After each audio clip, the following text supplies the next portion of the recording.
كثر القول في شيكابالا، وشيكابالا لاعب كبير ولا مش لاعب كبير ولا كده، فانا حبيت اتكلم بمنتهى الانصاف عن تاريخ شيكابالا من ساعه ما طلع. شيكابالا اتصعد في الوقت اللي كان التيم الذهبي، اللي هو اخد 11 او 14 بطوله، بتاع حازم وحسام وابراهيم، مع حفظ الالقاب في 2002. يعني هو كان حضر بطوله افريقيا 2002 بس ما لعبش في السكواد الاساسي يعني.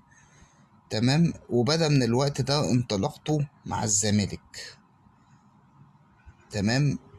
اكتر يعني فتراته بدأ يلعب قوي وكده اواخر التيم ده، وبعدين كمل لحد 2013 في محطات في الوسط. طلع راح باوك اليوناني، راح سبورتنج لشبونة ورجع.